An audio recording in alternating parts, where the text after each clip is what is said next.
710 ESPN. You know it. Yeah, tell your friends. At ESPN Los Angeles on Instagram, Facebook, X, YouTube, TikTok, and Twitch. We're naturally entertaining. Yes. LA's mega sports station. 710 ESPN.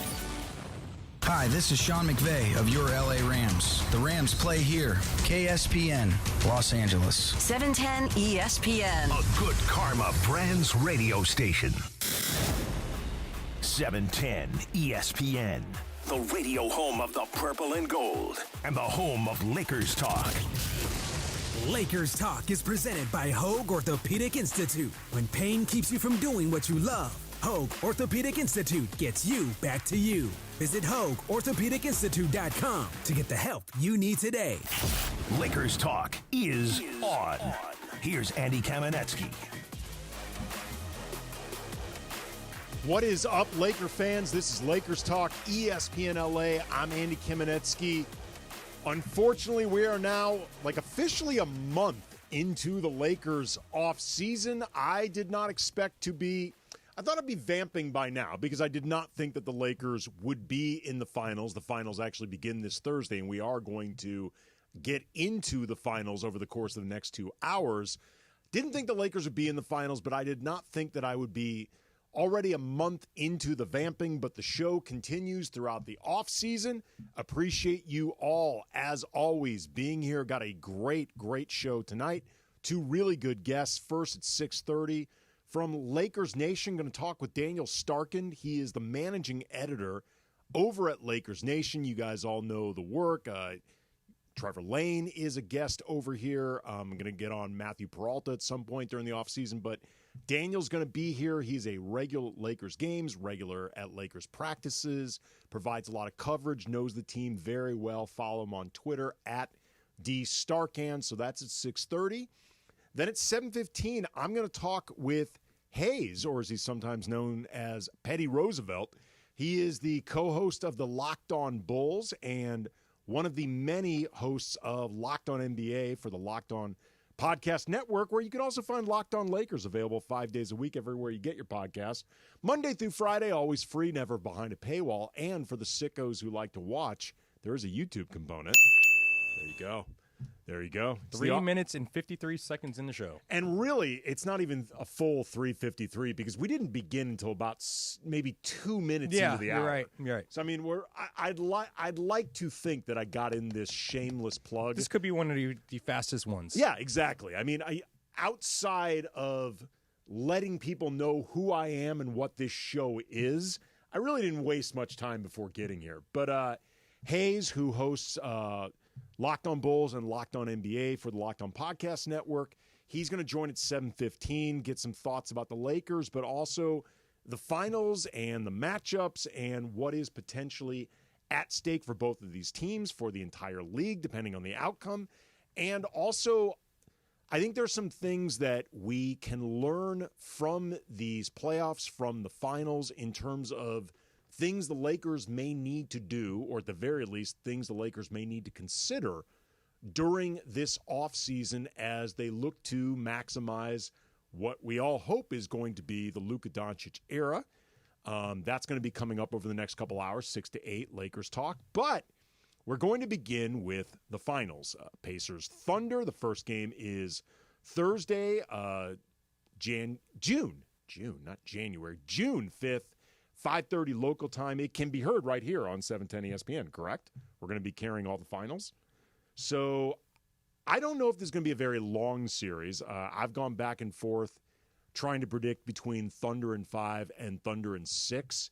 I'm going to officially now declare it Thunder in 6, just out of respect for a Pacers team that I think is good, and also some wish casting because I want the series to go longer. I think that'll be more entertaining. I want as much NBA basketball as I can get before the season is officially over. So a little bit of wish casting, but I would be really surprised if the Thunder didn't win. I've believed in this Thunder team all season, and there's nothing that has happened in these playoffs that would take me off that stance. But I think it's going to be a really interesting and entertaining series, even if it only went 5 games. I think the games themselves are going to be really entertaining.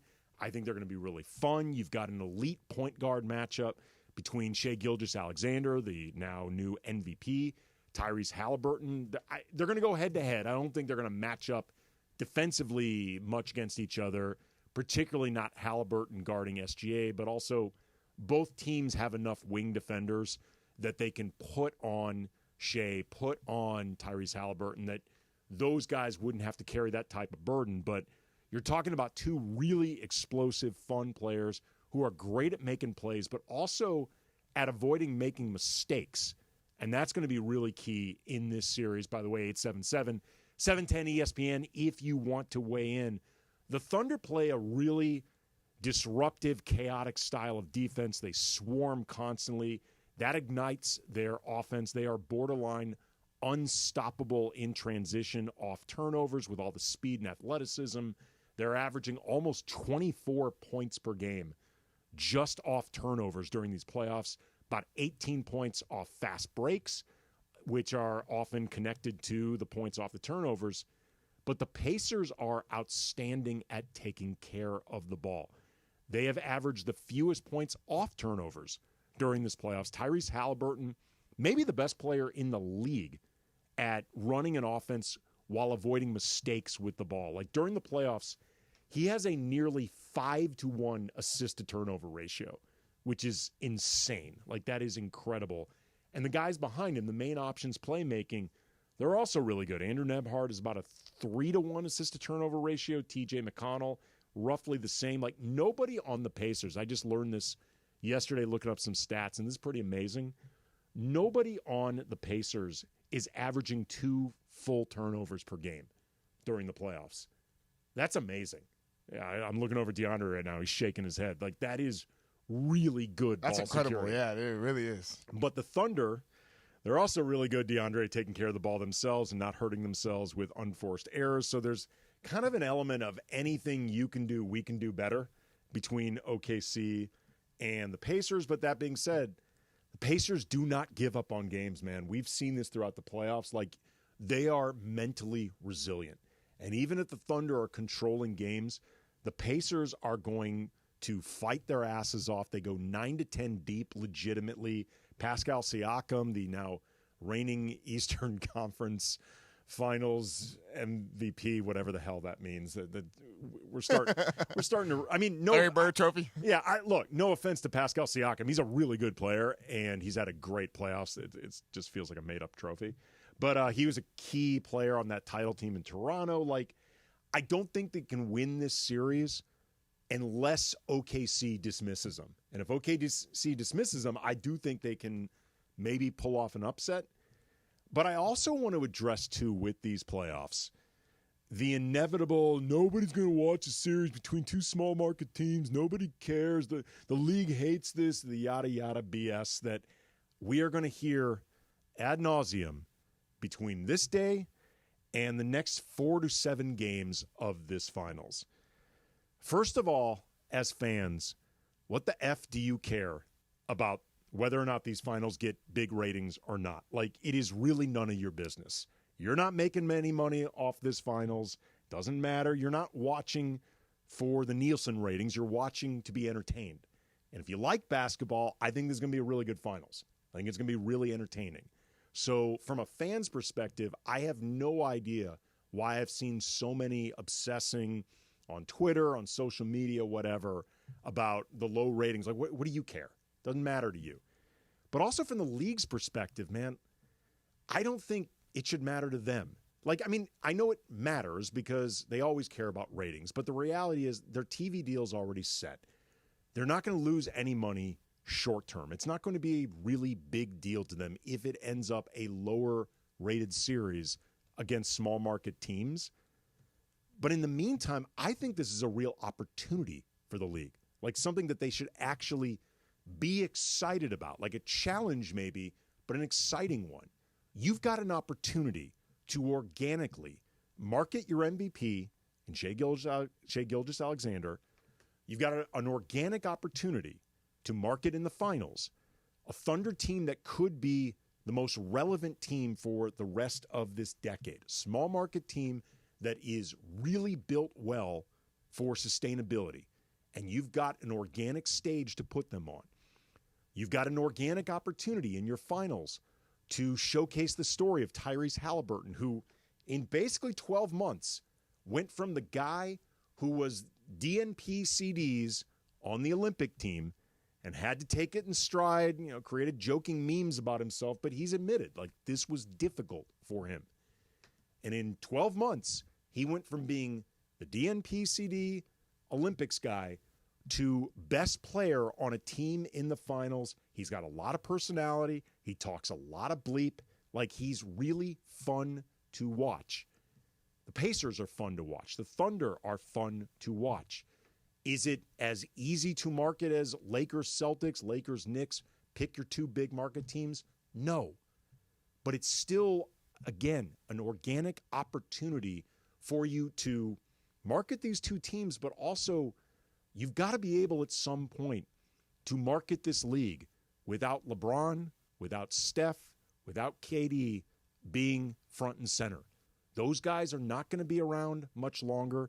The odds of any of those three being in the finals again are low. I'm not saying it can't happen, but the odds never favor it unless you're a juggernaut anyway, and none of those players are on a juggernaut team. Hell, we don't even know where KD is going to be next year. So the league needs to learn how to move past those faces, and this is an opportunity for them. And if they are smart, rather than sweating the fact that it's OKC versus Indiana, they're going to lean into the opportunity to start organically showcasing some really fun, really exciting, really talented young players. And in the case of both the Thunder and the Pacers, teams that could be around for a while. So I think they should be excited about what they could have in front of them if they handle it well. In the meantime, too, these playoffs, and I think in particular these two teams in the finals, have perhaps provided some clues for the Lakers this offseason in terms of things they may need to do, even if it could lead to some difficult decisions. I'll explain what I mean coming up next. Again, 877-710-ESPN if you want to weigh in. This is Lakers Talk. Andy Kamenetsky, ESPN LA 710. Hey guys, have you checked out the all-new Park West Bicycle Casino with a new owner, fresh renovations, and upgraded amenities? Guys, double down with me in my first ever $10,000 blackjack tournament. It's going to happen on June 6th at the Bicycle Casino. You know it, the Park West Bicycle Casino, 888 Bicycle Casino Drive in Bell Gardens. Here's what we're going to do. We're going to have a live broadcast from 3 to 6. But when you walk in, I want you to say, double down with Cappy. You go to the Players Reward Desk, and you get your free entry into the tournament, which is going to start at 7 o'clock that night. Remember, it's June 6th. Double Down with Cappy is going to get you a free entry into the tournament, which you're going to need to get because I'm telling you, this thing's going to fill up real fast. Live radio, real cards, big prizes, very limited seats, so lock yours in now. RSVP for more information for all the details on the tournament at espnla.com. Exercise. No, not necessarily. I get plenty of exercise. Pedaling, it's you. Yeah, it's I pedaled a little bit. Why not just get a motorcycle then? Because I don't want to ride a motorcycle. Exactly. This only goes 25 miles an hour, not 125 when miles you come in with a broken arm. Thank you. We borrowed e-bikes from our friends yesterday. Yes. And we rode down to Dana Point Harbor and had lunch. It was great. Got back on the bikes, tooled around down through the harbor and around. Got home. I wasn't sweaty. It was phenomenal. You're selling me. Weekday mornings at 9 a.m. It's Travis and DeMarco on 710 ESPN. Hello, I'm Richard Navarro, General Manager at Fleming Steakhouse and Wine Bar in downtown Los Angeles, where unforgettable dining meets the heart of the city. Whether it's prime steaks, fresh seafood, or your handcrafted cocktail, we're here to make your next experience out exceptional. Call us today at 213-745-9911 to reserve your next table. We're open for lunch and dinner. Fleming's, where great steaks, good times. Call at 213-745-9911. If you have ever thought about remodeling your bathroom but were worried it would take too long or cost too much, then stop worrying. Right now, Jacuzzi Bath Remodel has designed a collection of high-quality custom products and perfected the one-day remodeling experience so you can enjoy your new bathroom faster than ever before. It's a worry-free bath remodel from the most trusted brand name in the business, Jacuzzi.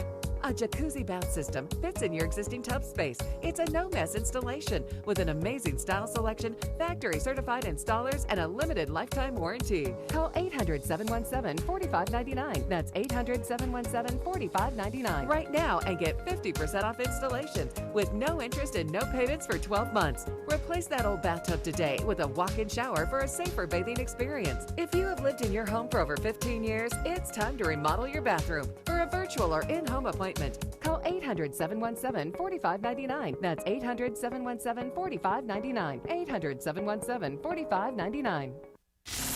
After a historic night at BMO Stadium, the Black and Gold are heading to the global stage. It's over! LAFC have won! They're going to the Club World Cup! Congratulations to LAFC for punching their ticket to the FIFA Club World Cup. Say hello to Group D, baby! And say goodbye to Club America! And you heard it all here on the home of the Black and Gold, 710 ESPN and the ESPN LA app. Oh, the celebration at BMO!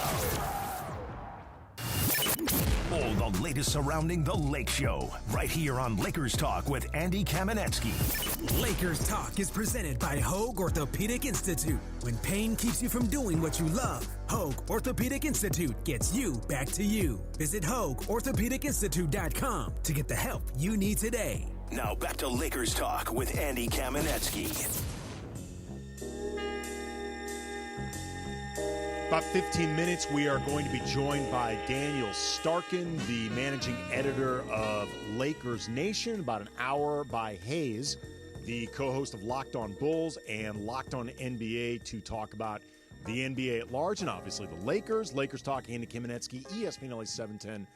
Going to get to this lesson that these playoffs, and in particular the finals, may be providing the Lakers as they look to make their offseason moves in what they hope will be the Luka Doncic era moving forward. But first, I want to talk to Alex in Long Beach, who's got some thoughts about the finals. Alex, what's up? Hey, how are we doing today, guys? Good, man. Thanks for having me. Sure. No, I just wanted to talk a little bit about the finals. I mean, as a pure sports fan who likes to actually watch basketball, you're watching two of the better teams that have made it through the finals. Who cares if it's a small market teams at the end of the day? It's a good product that's on the floor. And you got, like I've been listening to a lot of you guys throughout the week, is that we have an OKC team that could be a generational team here with a generational defense. And what's more excited to watch and have Halliburton, who doesn't turn the ball over, potentially beat them. Yeah, I appreciate the call there, Alex.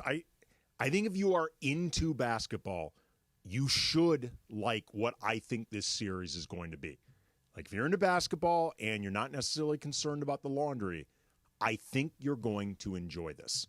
So, again, the markets and the ratings, as a fan, that is none of your concern. I don't know why you'd care. I think it's going to be a really good finals. I mean, I've got no dog in the fight. Like, I don't cover either team. It doesn't benefit me if these finals are great. I'm just saying, as someone who loves basketball, I think it's going to be really enjoyable. The one thing that's going to hurt me is, like, I'm not going to see, like, any of those celebrities that we like to see during the you finals. Live in L.A. Come on. You live in L.A. It would have been cool if the Knicks would have went to finals with all those celebrities there, and not only see Timothy Chalamet and How much could you care about this? You don't even know how to say his name. I care about his girlfriend, Andy. You do not even know how to say Chalamet. I care about his girlfriend deeply. Dude, we live in L.A. It ain't hard to find a Jenner, man. It's not that hard. It's not that hard. But I'm to just find reading a about hot the woman celebrity super fans of OKC you and are Indiana. The producer. You are the producer. We're talking like Pat McAfee and Triple H in Indiana, and then in OKC we got John Bill Hader. Mellencamp. We got John Mellencamp over there. You are the producer of Lakers games. Like you are. I'm also very superficial, and I do check the first couple of rows to see who's there and who's not there. Just go hang out on Sunset, man. I promise you'll find someone. Like, you're dating yourself. No one hangs out on Sunset anymore. Whatever. Go where the kids go now. Go ask the kids in back where they go, and then go hang around with them as like their parental guide. Or I mean, this is not hard to find. I promise you can find famous people in L.A. Like, what is wrong with you? I don't know. I just want to. I don't know. I like to see those celebrities. I got a kick out of watching those celebrities. TMZ.com, man. I just got a big kick out watching those celebrities at the Knicks games go super, super crazy. And then once they got deeper and deeper, they got better celebrities and stuff like that. This is pathetic. Anyway, when it comes to the offseason for the Lakers and the moves that I know a lot of fans are excited and hopeful that they're going to make, I know the front office itself is hopeful and excited they can make. But in thinking about their plan, there has been a lot of talk about the Knicks getting eliminated by the Pacers, and in particular, the issues that they faced with Jalen Brunson and Karl Anthony Towns as defensive liabilities on the court at the same time, and elements defensively that the team could not overcome. And it's not just that those two are two star players with defensive issues. They're the two highest paid players on the team. And it really got me thinking, and regulars both on Locked On Lakers and of Lakers Talk will know that I have expressed concerns about the foundation of Luka Doncic and Austin Reeves, who they're both great. They're both great players. In the case of Luka, he is an MVP caliber player. But they are both defensive liabilities to some degree. I think Austin, at his best, at times can be effective defensively, but on average, he is somewhere between neutral and a liability. Luka Doncic, I don't even think he's as bad as his reputation, but he is, on his best day, a defensive neutral. The Lakers are looking at a situation where Luka and Austin Reeves could be the two highest paid players on the team. And putting aside the fact that I don't know if you can have your two highest paid players as defensive liabilities, I think in this new CBA, it may be impossible to build a contending team when you do not have at least one of your players is a legit two-way player. Like, look around at the teams that did the best in the playoffs. OKC, I consider Shea a two-way player, but even if you don't, Jalen Williams definitely is. Like, he's still on his rookie scale deal, but eventually he's going to get paid. He is a legit two-way player. He made the all-defense team. He is a legit two-way player. Chet Holmgren, Chet Holmgren, is, once he is about to get paid, he will also be a two-way player. The Pacers, Pascal Siakam is a two-way player. Miles Turner, assuming they keep him, two-way player. You look at the Minnesota Timberwolves, Anthony Edwards is a two-way player. Like, it is very difficult to start finding the teams. You know, Boston, when healthy, both Jason Tatum and Jaylen Brown are two-way players. Maybe the Nuggets could overcome this, but that is only because Jokic is so flippin' good. But even they're having troubles overcoming this, and good luck finding another Jokic. It is very difficult to look at teams that you feel confident about making sustained playoff runs where they're two, not just best players, but two most expensive players. At least one of them is not a legit two-way player. And I'm starting to increasingly think, despite thinking Austin is a good player, I've gone back and forth about whether or not I think Austin could legitimately be the third best player on a championship team, and depending on how the Lakers move forward, you might be having to consider whether or not Austin could be the second best player. But regardless, they're looking at a situation where Austin and Luka on an impending extension, Austin on the type of money that we know he's going to be seeking, somewhere between 30 to maybe 40 plus mil a season. That's like 100 to 110 million for just those two guys. When neither one of them is a two-way player, I don't know if that is a sustainable model for the Lakers, like in terms of what you can put around them. And even if you were going to try to game that particular system with your two highest paid players, neither one of them being a two-way player, the way that you would try to do that would be to have younger players that you could put around them and develop them as two-way players, except you need either access to youth or access to draft picks, neither of which the Lakers have. And if they wanted to try to get it, the best way to get it would probably be to trade Austin.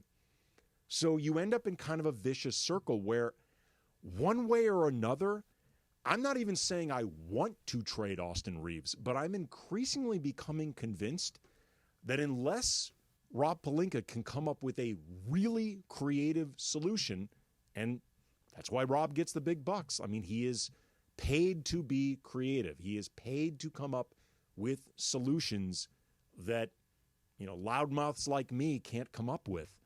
But unless he can come up with something really creative, I don't think that you're going to be able to put the type of players around Luka and Austin. Two-way players are expensive players, particularly if they're not still on a rookie scale deal. They are expensive. Even guys who average just say 15 points per game and can play defense. Guys like that are expensive. I'm not even talking about the Ant Edwards of the world, those type of two-way players. I just mean guys who can legitimately score, legitimately defend. They are expensive. I don't know if the Lakers are going to be able to put those type of players around both Luka and Austin for the type of money we know Luka's going to command and we suspect Austin is going to be seeking. So that's something the Lakers are going to have to think about, and it's something that I'm going to ask Daniel Starkin about coming up next. He is the managing editor of Lakers Nation, and we're going to be talking with him in a few minutes. Lakers Talk, Andy Kamenetsky, 710 ESPN. Accident or injury, call Jacob and Ronnie. Call Jacob. Hey guys, what's up? It's George Sedano. Waiting is never fun. Usually nothing good happens when you wait. My friend Jacob in the law offices of Jacob and Ronnie want to make sure you don't wait after an accident. Immediately after an accident, before talking to the insurance company, call Jacob, man. Jacob and his team will do all the work, make all the phone calls, handle the paperwork, set up the doctor's appointments, whatever the case may be. And when you speak to the insurance company first, it's a big mistake. Because you know why? They may later use your words against you. However, Jacob and his team, they'll guide you through the process, get you the compensation you deserve, and you don't have to pay Jacob unless he wins. Nothing out of pocket. Free. Gratis. So if you're injured in an accident, the first name, the first thought, the first call should be Jacob. Jacob, Jacob, Jacob. The consultation is free. That's right. Free. I told you. Gratis. Don't wait. Call Jacob 24 hours a day at 844-24-JACOB. That's 844-24-JACOB. Call him 844-24-JACOB or visit him online at calljacob.com. Call Jacob. Are you looking for a trusted roofing expert in Southern California? Journey Builders has you covered. This is Mike Trudell from ESPN LA. Journey Builders specializes in quality roof replacements for homes around the Southland. They'll ensure that your roof stands strong. ESPN LA listeners who call in today to book their free same-day inspection get $5,500 off their roof replacement. Journey Builders also offers financing. Call 888-607-8808 today. That's 888-607-8808 or go to journeybuildersinc.com. Individuals and businesses with tax problems, listen carefully. Do you feel like you're losing control of your finances? If you owe over $10,000 in back taxes or have unfiled tax returns, we can help you take back control. The IRS is the largest and most aggressive collection agency in the world, and they can seize your bank accounts, garnish your paycheck, close your business, and file criminal charges. Take control of your tax problem now by calling the experts at U.S. Tax Shield and take advantage of the Fresh Start program and new laws that may allow us to negotiate a settlement for the lowest amount possible. Our team of tax attorneys and enrolled agents can stop collections and get you protected so you can take control of your financial future. U.S. Tax Shield offers a price protection guaranteed quote to get you protected today. U.S. Tax Shield is A+ rated with the Better Business Bureau, so call now. 800-687-5192. That's 800-687-5192. U.S. Tax Shield. 800-687-5192. Travis Rogers and DeMarco Farr. Back tomorrow at 9 a.m. after Clinton and Friends. How many Hall of Famers did you sack? You said you played against Joe Montana. Did you sack him? Hit him. Okay. Yeah. Good enough. Favre. Twice. Did you ever play against Marino? Hit him. Steve Young? Twice. Okay. Yeah, missed one. What about Warren Moon? Picked him. Okay. And I never let him forget it. You intercepted a pass from Warren Moon. Oh yeah, and he sat there on the sideline and watched me return it. Husky dirty. Oh yeah, he was sitting right there watching me run and would not get up. Oh, that's I'm like, great. I hope you get up and try to tackle me so I can run you over. Yeah. Kelly. Yes. Yeah, Elway, for sure. yes. Elway. Yeah. All those guys of that era. Yeah. Aikman. preseason, and I blew him up twice, and they took him out. Oh. Yeah, and the guy that I was beating, I went to college with, so I had, like, beef with him. Okay. So it wasn't about Aikman. It was about that dude. Weekday mornings at 9 a.m. It's Travis and DeMarco on 710 ESPN. This is Lakers Talk with Andy Kamenetsky on 710 ESPN. It's the home of the Lake Show and the home of Lakers Talk. Lakers Talk is presented by Hoag Orthopedic Institute. When pain keeps you from doing what you love, Hoag Orthopedic Institute gets you back to you. Visit HoagOrthopedicInstitute.com to get the help you need today. Back to Andy Kamenetsky.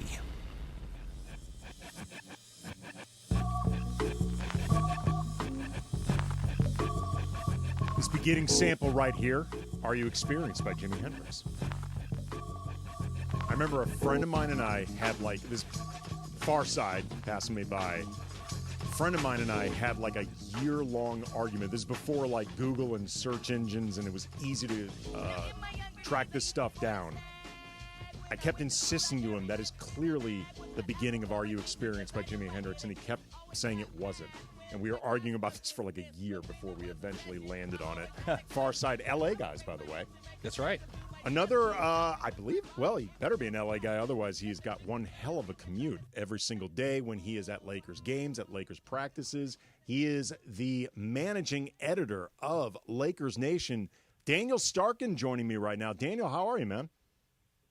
I'm doing good. Appreciate you guys having me on. Absolutely, man.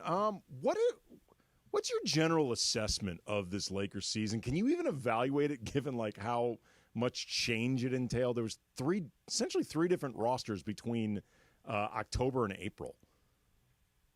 Yeah, it's definitely tough to, assess it as a whole because like you said, there's like the team they went into the season with, then there's the post-D'Lo, Dorian Finney-Smith acquisition, and then, of course, you have the final version with after the Luka trade. So I think, on the whole, obviously winning 50 games is a successful season, but the first-round exit when, you're talking about the Lakers is not, an acceptable outcome. So I think if you, with the context of the trade added in, I think you can look at it as a success, but obviously, we knew at that time that they had plenty of holes, and they ended up getting exposed. So, it is a tough pill to swallow in the end. And obviously, going into the offseason, there is a lot of changes that need to be made.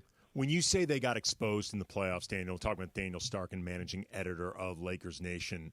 What are you specifically referring to? And we'll start with there, and then I got a follow-up. Yeah, I mean, well, obviously the center position is the main thing that, on the surface is, the team clearly lacked, and they played a bigger Minnesota team that exposed that. But I just think overall, when you look at, the roster as a whole, they didn't have enough two-way talent, guys who could really compete defensively and also be, plus on the other end of the floor. Like, they do have a lot of talented players, but it's kind of one or the other. And I do think when you look at as these playoffs have gone along, like, the teams that are still in it and competing for a championship, they really defend at a high level. And when you look at that Lakers roster, there was maybe like one or two guys you would consider like plus defenders, and maybe that's even pushing it. So I definitely think going into the offseason, you kind of have to prioritize finding two-way type guys. Okay, this is interesting, Daniel, because I'd planned on following up with a question about J.J. Redick, but I'm going to ask you about this instead and maybe swing back to J.J. Before you came on, I'd been talking about my increasing concern that the Lakers are going to need to at least seriously consider moving Austin Reeves because these playoffs, you talked about the Lakers lacking defenders, and that's definitely an issue that's going to need to be addressed, but these playoffs, to me, have really reinforced the idea that in this new CBA and the restrictions and the challenges that it creates for team building, it's not just that Luka and Austin have the same weaknesses defensively. I'm starting to think that a team cannot be built for deep playoff runs when the two most expensive players, neither one of them is a two-way player. Like, you need at least one of those guys to be a two-way player, or you need to have enough access to youth and draft picks where you could take some of those guys when they're cost controlled and younger and develop them into two-way players, but the Lakers don't really have access to that.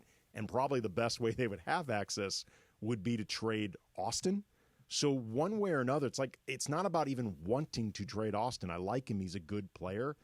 And, if Luka was Ant, who is a two-way player, I'd actually be pretty geeked at the prospect of teaming him up with Anthony Edwards. But I'm just concerned that the way teams now need to be built, I don't know if you're going to be able to do that with Austin and Luka both being one-way players and both, in all likelihood, being the most expensive players on the team.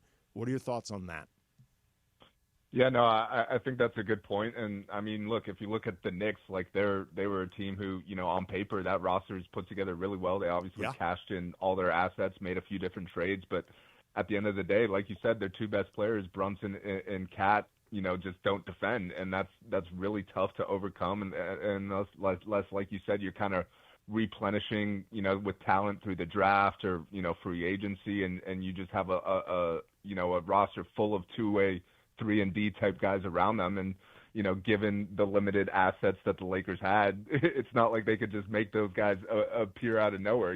So I do think as we've kind of are entering the off season and we go through about who the trade options are, yada yada yada. I do think I've come to a similar conclusion that I'm not saying you have to trade Austin by any means, but I definitely think if you want to make meaningful improvements, then that's your best trade asset right there. And like you said, that is a guy who has a similar skill set, obviously a poor man's version of Luka, but there is some overlap there. And if you are going to build around those two guys, which, knowing the Lakers and how they feel about Austin, I would still say a trade is, unlikely at this point. But, if you are going to build around those guys, you just have to fill out a roster of young, athletic, two-way type guys. And, given the lack of assets, I just don't know if you'd be able to accomplish that, in one off season. Or definitely, it is the conundrum for sure. Or even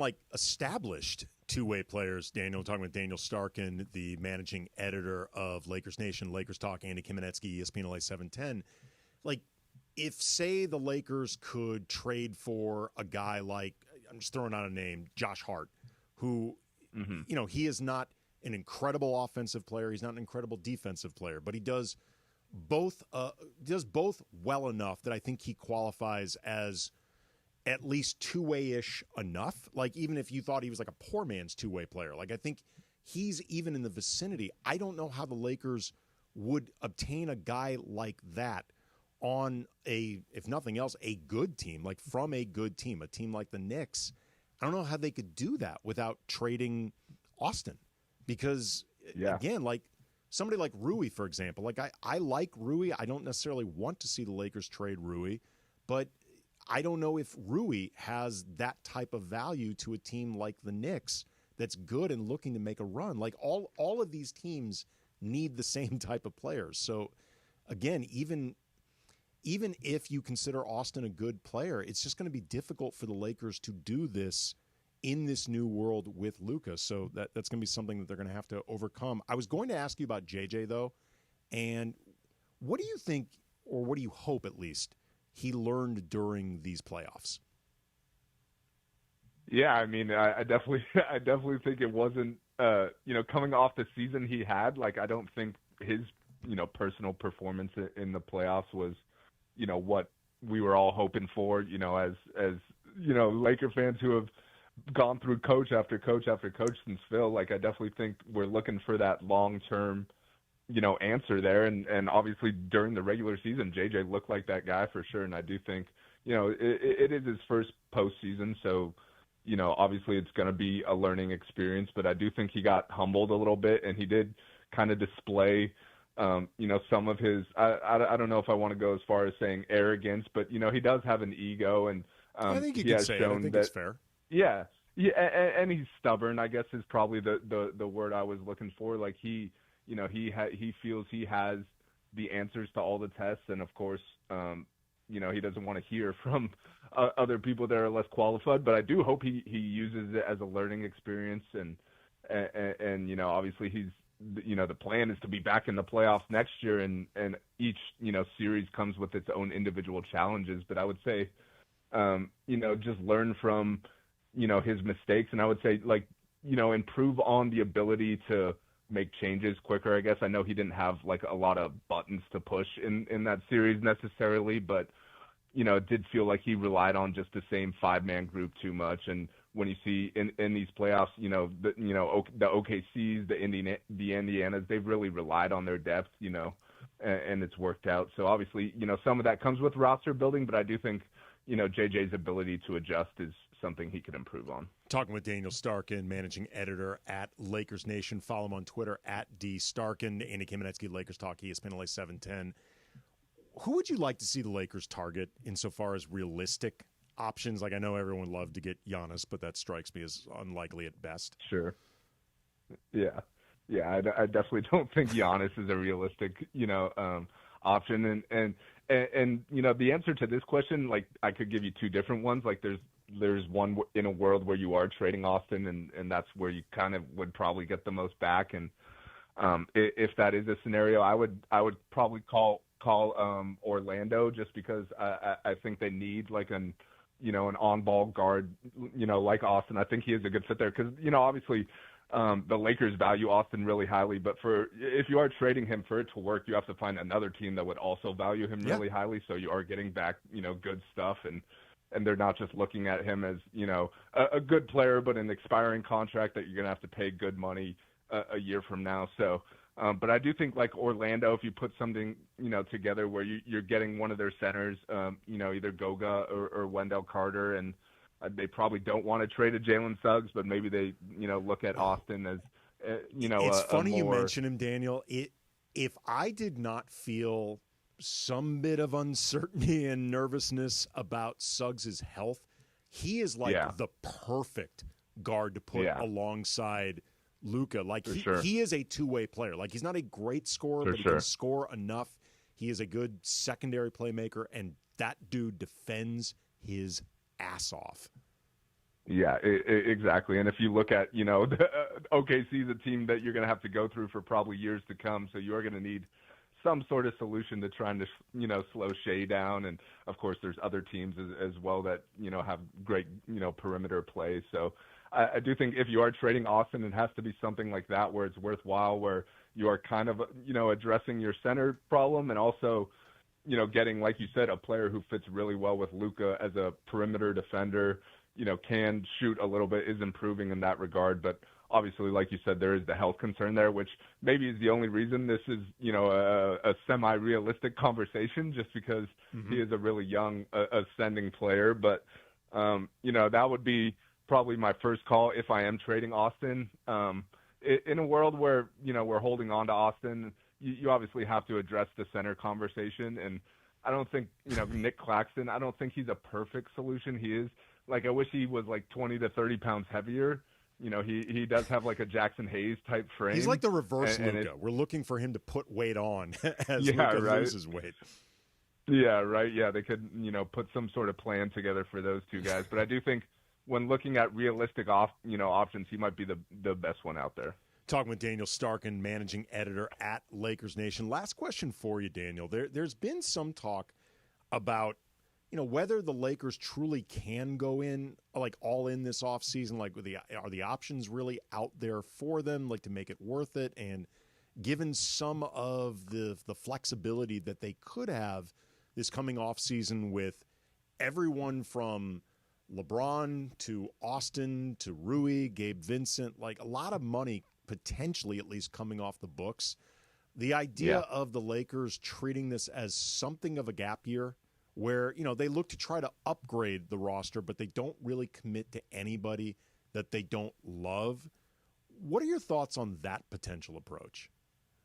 Yeah, I think, that sounds logical, but I think the reality is, they're living in a world where they also need to put together a team that's satisfactory for Luka, so that when they present him with, a contract extension offer in August when he is eligible, they want to get him to sign that. Obviously, like, you just made that trade for him, and if he, were to take it to free agency a year from now and then somehow leave, like, that would be the ultimate disaster in all of this. So, even if it does make sense logically, just because of what's out there this offseason, to kind of punt and save all your assets and then go, more all in next year.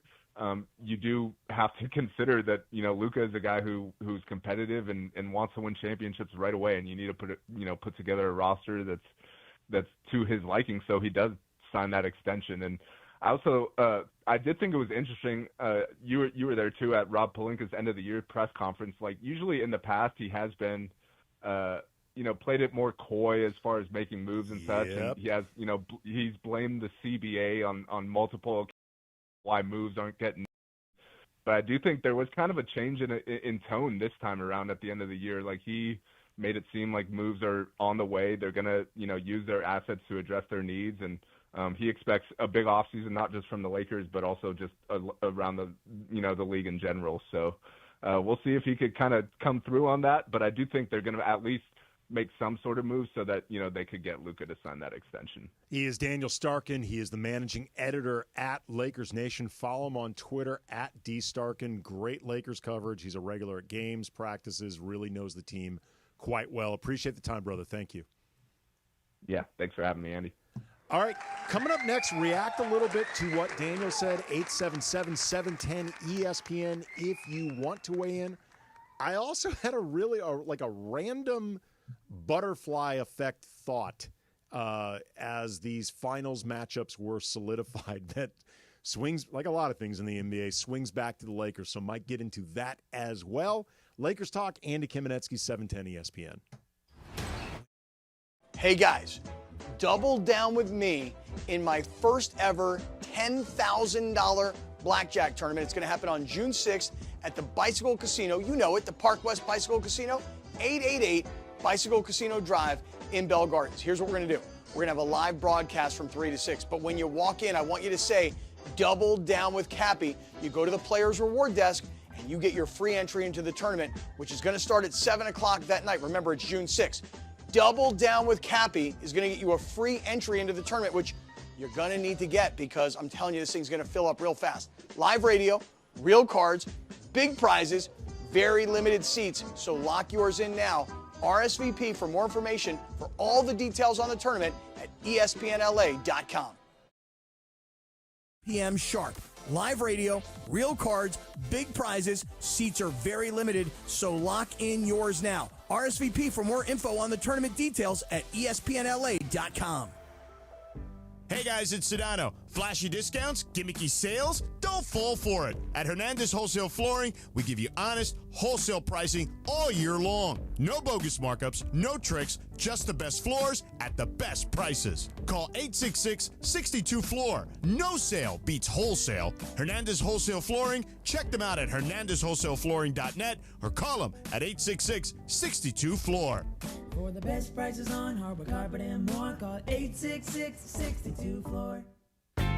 Hello, I'm Richard Navarro, General Manager at Fleming Steakhouse and Wine Bar in downtown Los Angeles, where unforgettable dining meets the heart of the city. Whether it's prime steaks, fresh seafood, or a handcrafted cocktail, we're here to make your next experience out exceptional. Call us today at 213-745-9911 to reserve your next table. We're open for lunch and dinner. Fleming's, where great steaks, good times. Call at 213-745-9911. It's the Travis and DeMarco Show. Every weekday morning at 9 a.m. Speak up. Turn the music down. Neo. How many wives does Neo have now? 4. 4 wives. Easy. Right? He does. Yeah, Hey, that's 4 wives. what he 4 wives. I'm not kidding. It's a lot of wives. Hey, that's a lot. One's enough. My God, 4? When do you sleep? Excellent Will you question. stop? Come on, give me. I'm just gonna let you finish. It's Trav and D-Far. Back tomorrow after Clinton and Friends. On LA's mega sports station, 710 ESPN. Lakers Talk continues on 710 ESPN. Lakers Talk is presented by Hoag Orthopedic Institute. When pain keeps you from doing what you love, Hoag Orthopedic Institute gets you back to you. Visit HoagOrthopedicInstitute.com to get the help you need today. More Lakers Talk with Andy Kamenetsky right now.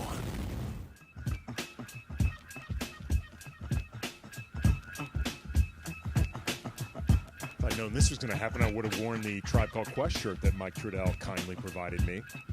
And I'm jealous about that. I want to try Paul Quest shirts. Well, unfortunately, it was not your size. Like, I don't think Trudell, who I know loves you, Funchy, I don't think that he wasn't thinking about you. The shirt would not have fit you. Like, I can you're a much taller man than me. Yes. Would not have worked. Thanks again to Daniel Starkin from Lakers Nation at 7:15. Going to be talking with Haize, the co-host of Locked On Bulls and Locked On NBA. Before I get to this butterfly effect thing that randomly popped into my head a couple days ago, going to talk to Mitch in New Jersey. My dude, Mitch, you're on Lakers Talk. What's up, Mitch? Mitch. Hey. Okay, there you go. We'll see about the wheel here. I hope not literally, but thank you. No. I'm ready. First of all, you could say same that caused Brunson with the Knicks going down. I mean, he has issues. He's too short, but he doesn't play much D, just like Luka. These two teams that we have in the finals, I think it's going to be great finals. Both these teams, the trade. Both these teams made good trades. Yeah. Indiana has 3 lottery picks on the team. And not 10 years ago, within the last 5 years, I believe, right? I don't know off the top of my head, but I know that they've made very good trades. You know, they traded well, I can for. Tell you, if you know, I can tell you the money at Halliburton. Yeah. They traded for Siakam. I don't. I thought they could. Yeah. I thought it could. My mistake, but they do. They're a young team. Yeah, absolutely. And of course, and with the Thunder, they have. Besides, the trader keeps on giving them talent. They're going to have, of course, the SGA trade. They're going to have the Paul George. Let's say Paul George. SGA was a foreign, right? 5 first-round picks. Mm-hmm. They have 3 first-round picks that they have, and they have 14 teams signed to a roster of only 15. So maybe the Lakers can get one of these picks. And one more thing, I would love to see the Lakers get Ben Mathurin. Would Reeves for Ben Mathurin, would that be a fair trade, or can we get another player to go with Ben? That's an interesting question. Appreciate the call there, Mitch. I don't know Ben Mathurin's salary off the top of my head. He's had an up and down post. I want to say he's still on his rookie contract. He might be. I mean, I know he's had like an up and down postseason, and assuming the Pacers re-sign Miles Turner, which I think they will, they could. And there are reports coming out that the Pacers are going to be willing to spend into the luxury tax to keep this team together. There still could be some casualties. Maybe Benedict Mathurin could be one of those guys. That being said, Benedict Mathurin is a better defender than Austin, I think, but I don't know if on balance he is a good enough player to be worth. Yeah, he's still under his rookie contract. Right. So it could be interesting. I mean, a trade involving Benedict Mathurin I'd be interested in. I don't know if Austin's the guy that I'd be looking to trade. Speaking, though, of the Pacers and trades, a couple days ago, or whenever it was settled that it was going to be the Pacers in the finals, I got to thinking about how, for a couple years and then most recently heading into the 2023 season, the season that eventually Russell Westbrook was traded, and the trade that led to D'Angelo Russell and Jared Vanderbilt and Malik Beasley joining the Lakers, there had been a lot of reports, and my understanding is they were accurate, that the Lakers could have traded for Miles Turner along with Buddy Hield for Russell Westbrook if they had been willing to give up at least 2 first-round picks that the Lakers had. The Lakers ultimately decided not to do that. Again, I think by now it's been made pretty clear they're not going to be able to get Miles Turner. I don't think anybody's going to be able to get him. But the thought occurred to me, if the Lakers had made that deal, would the Pacers be in the finals now? If they had made that deal, like forget just the effect that it has on the Lakers, are the Pacers in the finals?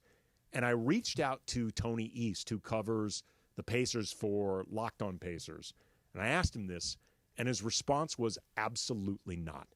He's like, there is no way that the Pacers are in the finals unless they manage to find a center that is at Miles Turner's level.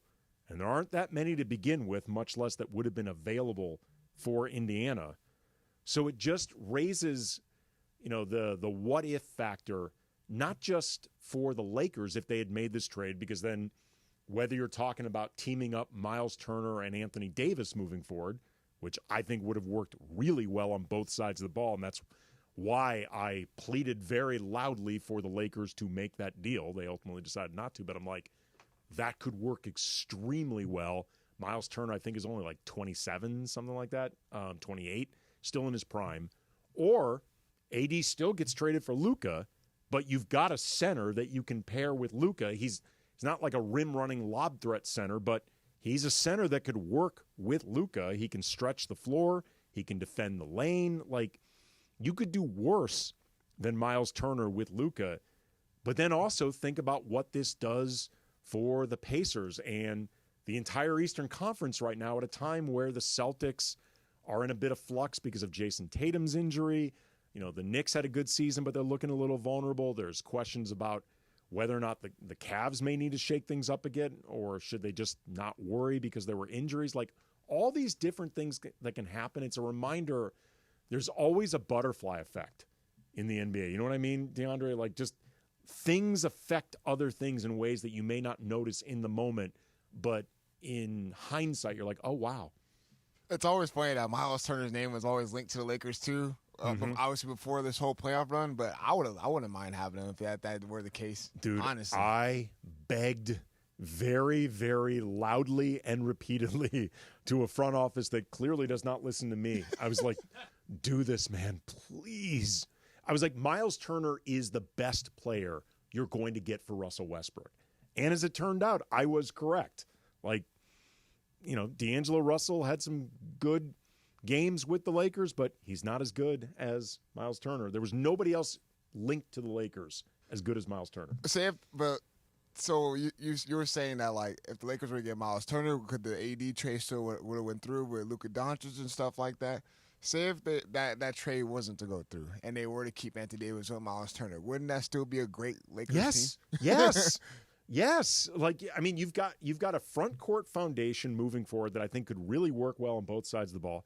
You get AD to stop complaining that he doesn't have a center next to him. I don't see why he needs one, but you actually would have found one of the very few that could work with AD that would justify that type of money to have AD not play the position that he's best at, like that he will not shut up about. Isn't it kind of crazy, though? As soon as he got to Dallas, he went straight to playing the 5 for a little bit because Lively and Gafford were out. Dude, he's going to look, I like Anthony Davis. I think AD often takes too much crap. I think sometimes people move the goalposts when it comes to, you know, judging AD. I think he's been underappreciated. I think he plays through more injuries than people give him credit. He's a great player, and he seems like a good person. But I lost all patience with the get me a 5, get me a 5, I want to play 4. Like, dude, you're not as good. You are an elite center and a good but not elite power forward. And as AD ages, he's only going to be less suitable at the 4, not more. Like, that's what the money's for, man. Like, that's what the money's for. So 20 games a year, you're inconvenienced. Like, stop. Like, just stop. Like, I get why the Lakers may have grown tired of this. Like, Jeannie Buss, the lady doth protest too much, perhaps, when she accidentally phrased it as, you know, AD was complaining about, I think it was with Rich Eisen, but she said, like, was complaining about how he was being used, or she was doing an interview for Running Point, and that came up, and she had to backtrack on it. But I imagine inside the facility, they were like, we're not going to spend $30 to $40 million to bring in a center to justify moving AD to the 4 when he's best at the 5. But Miles Turner could have perhaps done that. But alas, the butterfly effect. He's in Indiana. I imagine he's going to stay there. Coming up, some interesting thoughts expressed by a Western Conference exec about Bronny James. Going to get into that coming up next, 710 ESPN. Hey, John Ireland here for Thrive Hey guys, Cybersecurity. Double down with me in my first ever $10,000 blackjack tournament. It's going to happen on June 6th at the Bicycle Casino. You know it, the Park West Bicycle Casino, 888 Bicycle Casino Drive in Bell Gardens. Here's what we're going to do. We're going to have a live broadcast from 3 to 6. But when you walk in, I want you to say, double down with Cappy. You go to the Players Reward Desk, and you get your free entry into the tournament, which is going to start at 7 o'clock that night. Remember, it's June 6th.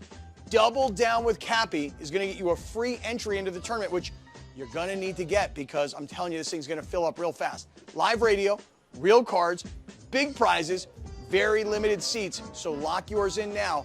RSVP for more information for all the details on the tournament at espnla.com. Use Thrive and protect your business. Every 40 seconds, a child is reported missing.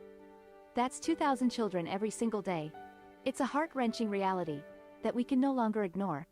Find the Children is a non-profit organization dedicated to helping find missing kids. You can be a part of their mission by donating your unwanted vehicle, running or not. Call 1-800-294-0222. We guarantee that you will receive the maximum tax deduction. We provide fast, free pickup with 24-hour response. Call 1-800-294-0222. Find the Children provides crucial resources to help find missing children and educational materials to teach kids how to recognize and avoid predators. Our recovery programs have a proven track record of reuniting kids with their families. It's time to act. Donate your unwanted or unused car. Help us build a world where every child is safe. Pick up the phone and call 1-800-294-0222.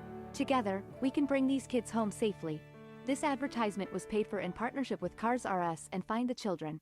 The biggest show on the radio. Mason and Ireland on 710. And then Beto said, like, how much nicer it is now than the old days, like, culture-wise. Yeah. I agree with him. And gave me a lot of credit, you know, and Greg and stuff. I agree with talked him. about how in the old days you weren't a great locker room guy. Let me see. That's a long time ago. Yeah, really. Not since I've been here. Yeah. Beto really, I don't even think we're in this building when no, that he was talking about the La Cienega days. Yeah, When it was Mace- La Cienega. That when was Mace a dark real place. tough, yeah. That was a really... You'd wear sunglasses. It was in. dark rooms. Joe McDonough was there. It was Joe dark. liked to work He with all the worked lights in the on. dark, and it was very... And and that's why Beto didn't want to come back, specifically because of having to work with you again. Oh, really? Well, now he's back and he's happy? And, well, he says now I've evolved. that you're a better locker room guy. I am. I am the ultimate locker room guy. And I think we should talk about it at Supercross Talk Ultimate locker 3 room o'clock guy. today.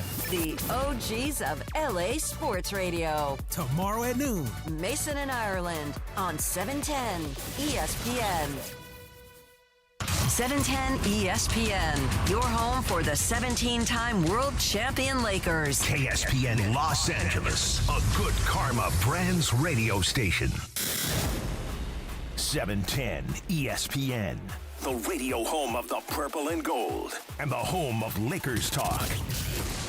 Lakers Talk is presented by Hoag Orthopedic Institute. When pain keeps you from doing what you love, Hoag Orthopedic Institute gets you back to you. Visit HoagOrthopedicInstitute.com to get the help you need today. Lakers talk is on. Here's Andy Kamenetsky.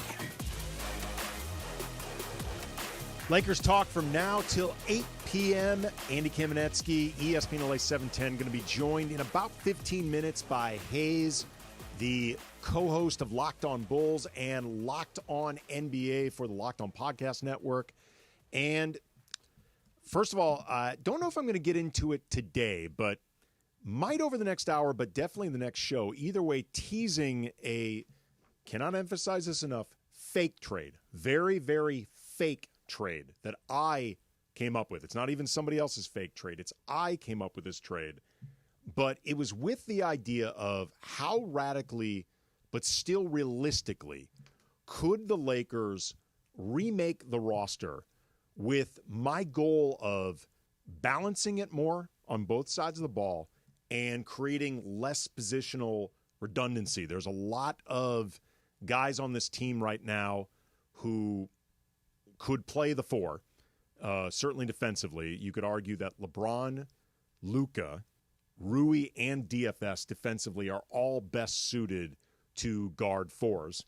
Maybe work as undersized fives, but that's too many guys doing that defensively.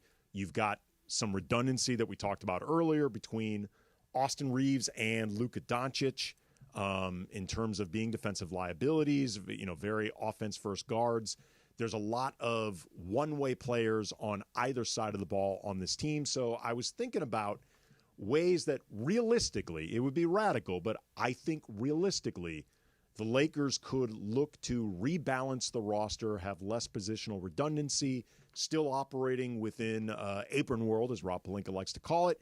Might get into that in this hour, but if not, definitely going to get into it for next week. So already proactively teasing next week's Lakers talk. Okay, can I ask you something? Sure. Totally off subject. Sure. Do it. God, I can't believe you're doing this now, dude. So Punch read something on Twitter. I just read a tweet right now that says the younger generation thinks that Giannis is better than Tim Duncan, and it was just a big Tim Duncan highlight video. Okay. Okay, here's what I would say to that. Don't go with the youngster, man. We're old. Dude, I am way too old to try to appeal to the kids. I mean, I think the kids like me. I get the distinct impression. Of course. Yeah, look at the kids in back. They're excited. You know, I have a 14-year-old daughter. I am in touch with the youth. I know a lot of the youth slang. You do. I give you that. You do. Right. No, it's not because I'm cool. It's because I have a 14-year-old who I speak with her, so I hear these things. But this is what I would say. If you want to make the argument that Giannis is more purely and naturally talented than Tim Duncan, I think you could make that argument. Because, I can give you that argument. Because Giannis is more athletic. Give you that. Giannis, Athletic, yes. He's He more can athletic. jump, yes. He covers a lot of ground defensively. Right, exactly. Right. He covers ground in ways that Tim Duncan simply couldn't, through athleticism, through speed, through being smaller. You know, Giannis is a big guy, but he's smaller than Tim Duncan. Like, if you want to say that there are some natural gifts and therefore natural things that Giannis can do that Tim Duncan couldn't, I think that's fair. If you're asking, though, who was the better player, Tim Duncan might be less purely exciting to watch play. I loved him. Right. I loved watching him, too. But I love that boring game. I'm just saying in terms of the way a lot of people... That's how basketball is played. The way a lot of people define exciting, Tim Duncan might not Bank cut Shot. it. Tim Duncan was a wrecking machine player, man. That guy was so good on both sides of the ball. Like, I'll put it this way. Shaq hates giving credit to anybody that he played against. We'll talk bleep about even all-time greats. You know, he would talk bleep about Hakeem. He would talk bleep about Patrick Ewing, like truly great players. I never heard him say a bad word or even sort of bad word about Tim Duncan. Look, I didn't see Tim. I don't know much about Tim Duncan until the back end of his career. Obviously, when he was winning championships with Kawhi Leonard. So I see Tim Duncan as that. Obviously, had to switch his game up a lot more slower. Obviously, yeah, you saw the tail end of Tim Duncan, where Exactly. like Kawhi Leonard or Tony Parker exactly. could be Finals MVPs. Ginobili was out there killing it still. Right, dude. But prime Tim Duncan, as somebody who saw it like in real time, that dude was so good. Like, particularly for listeners who don't know, you played college ball. Like, correct. You know basketball. Mm-hmm. I'm telling you, go watch. I believe the kids would say a mixtape. Do it. I was just watching it right now. A hoop mixtape. I'm telling you, DeAndre. Like, okay, as I'm talking to Hayes, because that's coming up in about 5 minutes. Hayes from Locked on Bulls, Locked on NBA. You can listen in both ears while using your eyes to watch Tim Duncan. I want you to do that as I'm talking to Hayes. And then when we're done with Hayes in the next segment, I will get to this Bronny thing during that segment.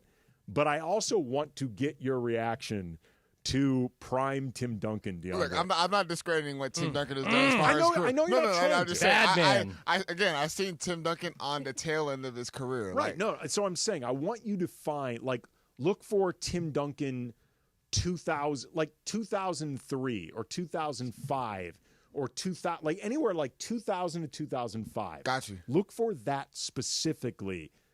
As I'm talking with Hayes, again, listen, because Hayes is really good. You're going to want to hear him. But I want you to listen and I want you to watch. And we're going to talk about that after I talk with Hayes. But first, coming up, Hayes from Locked on Bulls, Locked on NBA. That's next on Lakers Talk 710 ESPN. Hey, everybody, it's Cap. Are you downsizing? or inheriting a home? Want to cash in on your equity? Call Seller's Advantage. They buy homes as is with no costly repairs, agents, or commissions. Get a competitive cash offer and close in days or on your timeline. Seller's Advantage has over 20 years of experience and even offers a $20,000 advance for moving expenses. Call 888-390-AS-IS or visit sellersadvantage.com for your no-obligation offer. DRE number 01961658. Don't worry, sell happy with Seller's Advantage.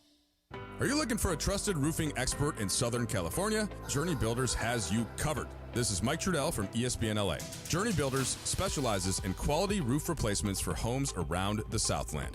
They'll ensure that your roof stands strong. ESPN LA listeners who call in today to book their free same-day inspection get $5,500 off their roof replacement. Journey Builders also offers financing. Call 888-607-8808 today. That's 888-607-8808 or go to journeybuildersinc.com.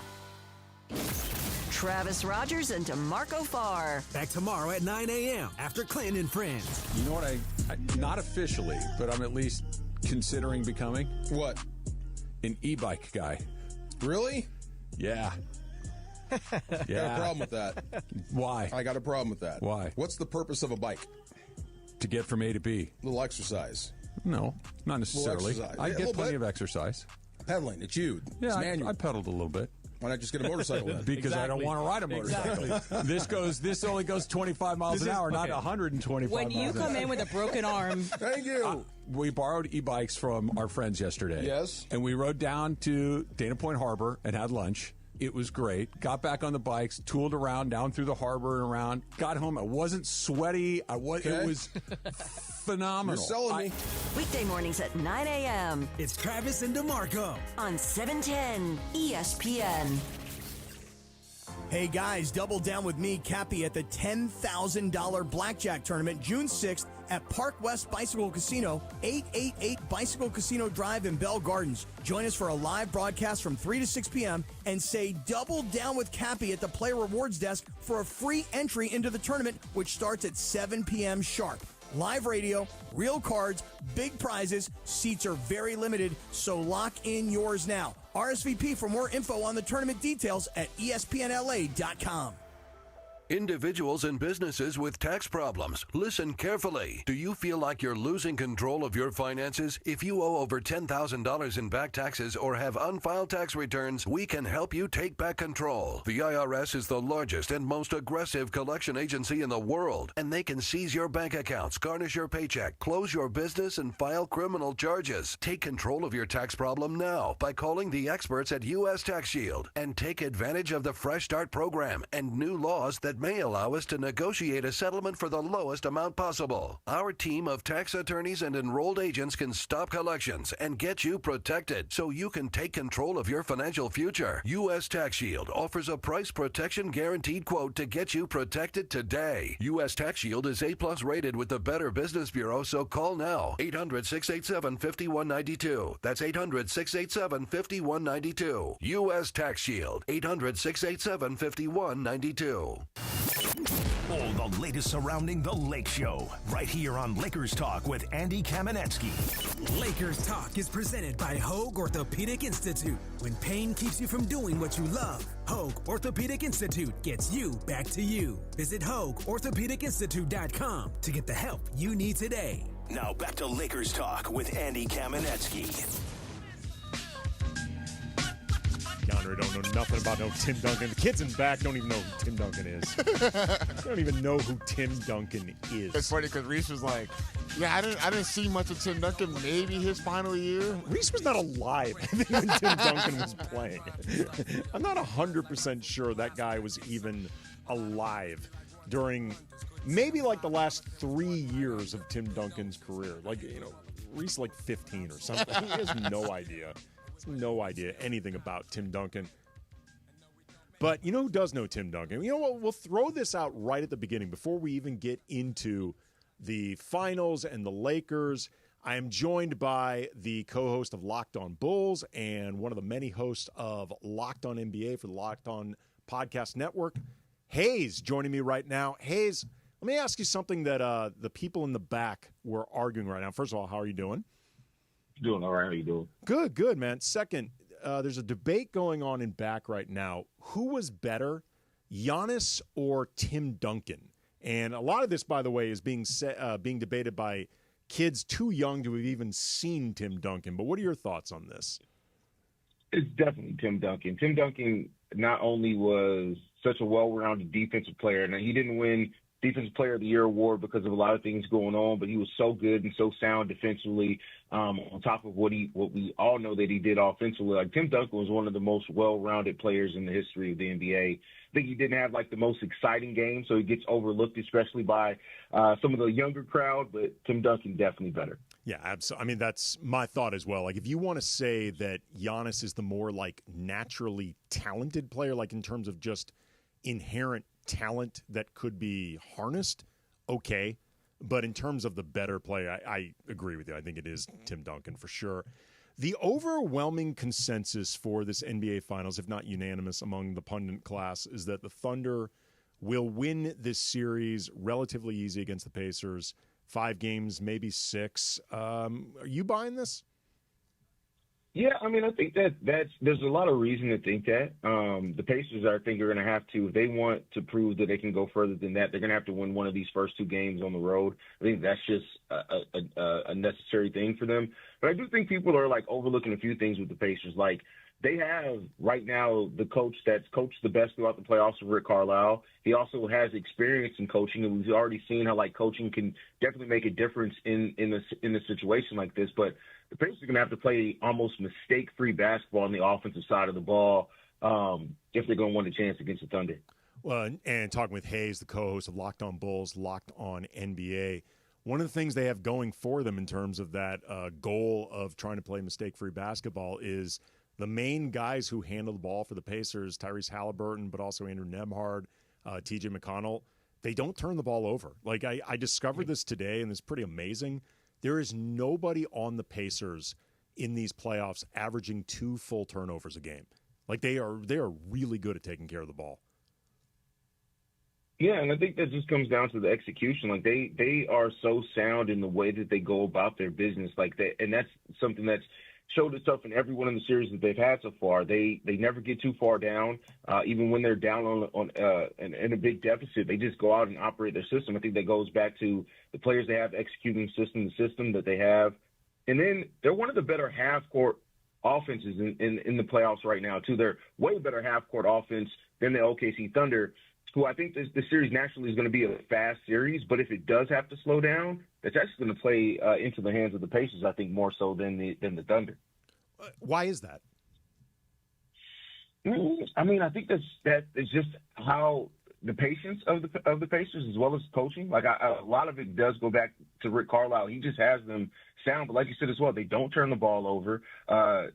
We've had games where Tyrese Halliburton's had 11, 14 points, and the Pacers have still found ways to win that game. They just attack, and they do not give up from all angles. There's always somebody who's ready to have a big game for them. I think that's a big reason why. Talking with Haize, the co-host of Locked On Bulls, also the Locked On NBA podcasts, part of the Locked On Podcast Network. You can follow him on Twitter at CEOHAIZE. You were talking about how these are both fast-paced teams. I think it's going to be a really entertaining, fun series, even if it went like 5-6 games tops. I think these teams are fun to watch, and I think they can make the games competitive. You host a daily regular NBA large show. Are you getting any sense about how excited the fans are or not about this series? Because I know there's going to be a ton of coverage about small market teams. Nobody cares, but I think the product itself could be really entertaining. Yeah, the product is definitely going to be entertaining, but it does seem to be this feeling around it like it's almost like a consolation final series. Like, it's not the one that anybody wanted, and I can understand that. Not a lot of people expected the Pacers to go this far, especially with where they were after like the first couple of months of the season. But I think for the product's going to be tailor-made to not only casual basketball watchers, but like just more modern basketball watchers, because they're going to be going up and down the court all day long. These are both two really high-octane powered offenses that are just going to have fun with it. So, yeah, I think that there does seem to be like this down look upon this final series where I think it's probably going to be one of the more fun ones we've had in a while. Yeah, and also, too, these are two teams in the Thunder and the Pacers that are seemingly set up to compete for at a high level for the next several years, make deep playoff runs, stuff like that. Do you picture teams trying to replicate their roster models? And if so, in what ways, but also how? Yeah, I think so it's two different ways, similar ways in getting it done. Like the OKC Thunder were able to stack draft picks by trading players at the right time, right? At the height of their powers in a lot of ways. They didn't hold on to players too long. They knew when to get off those. And then they turned around and drafted well and developed well over time. And then the Pacers, they have a few players on this roster that they drafted. But then other than that, they've gone out and made really smart deals. Getting Tyrese Halliburton when they got it was really smart. Bringing in Pascal last year was really smart. So these are just two front offices that have just made smart deals and patient deals. And I think you see a lot of teams now that kind of fizzle out is because they try to make that really quick splash move, and it may get them wins right away, but it's kind of hard to sustain that because, you haven't really developed that. These are two teams that just did it the right way. And so I think especially when you're in the era of the second tax apron, development, drafting well, making smart financial moves are going to be even more important than what they were at any other era in the NBA. And I think these are two franchises you can really look at and see the model that they use to get there. And that leads to some interesting stuff with the Lakers, Haize. I'm talking with Haize, the co-host of Locked On Bulls and also Locked On NBA podcast, part of the Locked On Podcast Network.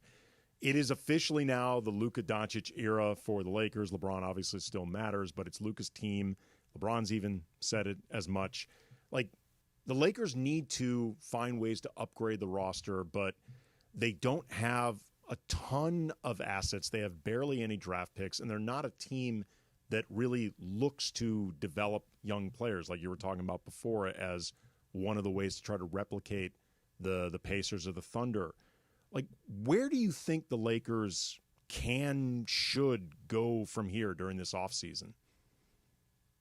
Man, that's a great question. I think they're going to have to ask themselves, LeBron is still going to be a big part of what they do for now, right? And he should be. I want to be clear there.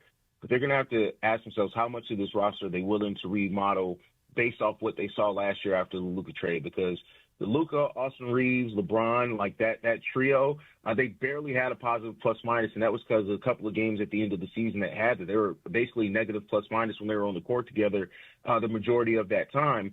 And I personally would look to leverage and move Austin Reeves at this time if it meant getting a player that fit Luka considerably better and brought what you need him to what Luka needs around him on this team.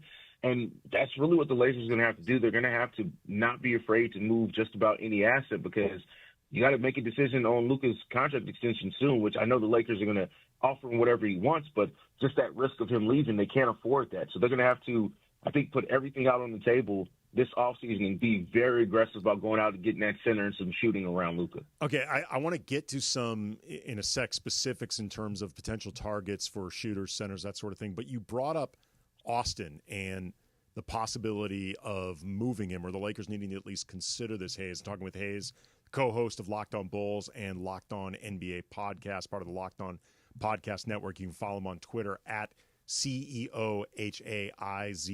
I was talking earlier in the show about how Austin's obviously a good player, and in certain ways he and Luka complement each other really well, but they both have the same defensive liability issues. And I think if these playoffs have shown us anything, it's in this new era with this new CBA, it is going to be very difficult to build a team around two players that are the highest paid on the team where neither one of them is a two-way player.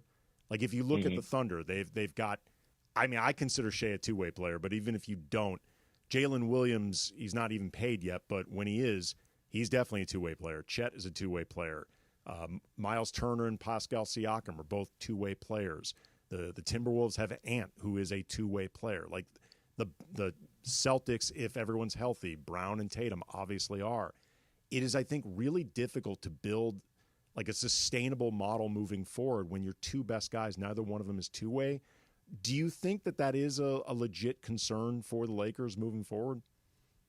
Yeah, it is. And I think that's going to be a concern for all teams. You need to have two-way players all over your team. And so when your best two players aren't that, you're already going to be at a deficit and a pretty huge one the way we're seeing teams be built right now. So they're going to have to figure that out, or everybody else, if your two best players aren't two-way, everybody else in your team is basically going to have to be a two-way player plus defender at that point. And that gets a little difficult to build that way. But, I mean, I won't say we've seen it done before, but I won't count it against them of being able to do it. But they're going to have to make that tough decision pretty early on. You mentioned the Lakers obviously needing to target centers, target shooters, stuff like that. Who are some names that jump out at you as potentially realistic for them to go after? I think first it's got to be Daniel Gafford. It seems like and I know he just made the trade to get Luka there, but it seems like now with Lively and AD and Cooper coming there and everything that they have, like somebody's going to be the odd man out of that big man rotation that was there last year. I think Gafford makes a lot of sense. $14 million contract, pretty reasonable to try to get as far as like productive starting caliber centers. I think he'll be perfect for that team and his ability to switch, protect the rim, be a lob threat. Daniel Gafford is the one that on day one I'd be calling for if I was the Lakers. And then after that, Naz Reid, he could be expensive to get. I don't know the machinations that would get him there, but Naz Reid's definitely one I think would fit what the Lakers have going on really, really well. And then as like a very low-cost option too, Day'Ron Sharpe. I think he can help a little bit. Of course, he's not exactly Daniel Gafford, but he can bring some of those similar things a little bit. So those would kind of be the ones that I kind of target first. Okay, with Gafford, there's two things about this that I think are really, really interesting. First of all, how much are you willing to pay Gafford moving forward? Because he's on the last year of his deal, and presumably if you're trading for him, he's not a rental. Like he's somebody that you're looking to commit to, but he's never really been a truly solidified full-time starter. So, like, what do you think would be the max you'd be comfortable paying Gafford on a new deal coming up? Ooh, that's a great question. I think when you look around the NBA, and this is just off the top of my head, you have to be willing to pay him between $20, $22 million. I think that's just at a base level on the contract extension. Still fairly young. He's been on a play. It was one of the reasons why the Mavs were able to go on the run they were last season. So, yeah, I think 20, 22 million at a base. You're probably lucky if you get him for that much, to be honest. See, and that I think gets into a really interesting question with Daniel Gafford. I'm talking with Haize, the co-host of Locked On Bulls and Locked On NBA podcast. Just Gafford's a good player. I don't know if he's a great one, and he's never really been able to solidify himself as like a full-time starter. He got, supplanted in importance, if nothing else, pretty quickly by Derek Lively in Dallas. So that question of how much you want to both commit, like give up for him, and then commit will be interesting. The other piece of this, though, Haize, that would be just fascinating. I want to see the conversations between Rob Pelinka and Nico Harrison after all the fallout from the Luka deal.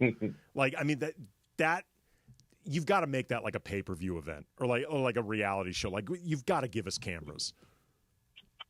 Yeah, that would be priceless. Because, like, at this point now, is Nico Harrison is going to say, yeah, you got to give me an additional first at minimum. Like, it's going to be something like that. But then again, I think that Nico is probably walking around with some irrational confidence. He made the move that got him completely laughed at. And now he's rewarded with Cooper Flag. It's crazy. And two, by the way, like if he doesn't make this deal, like the only reason he was in the position to beat these like 2% odds or something is because they missed the playoffs. And they made this trade, and Anthony Davis missed so much time that it put them, in the play-in, and then they get knocked out. If Luka's still on the team, they probably make the playoffs.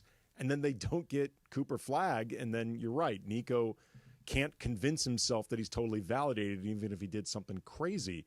One of the potential targets that I hear a lot about from fans is Lonzo Ball. And Lonzo was specifically extended, I think, with a contract that could specifically make him tradable. He's owed, I believe, $10 million next season, then a non-guaranteed $10 million for 2027. As the host of Locked On Bulls, you obviously saw a lot of Lonzo. Well, not a lot of Lonzo. He only played, I think, 35 games, but you saw it up close. How did he look? Yeah, he looked surprisingly moved around the court well for the majority of the season.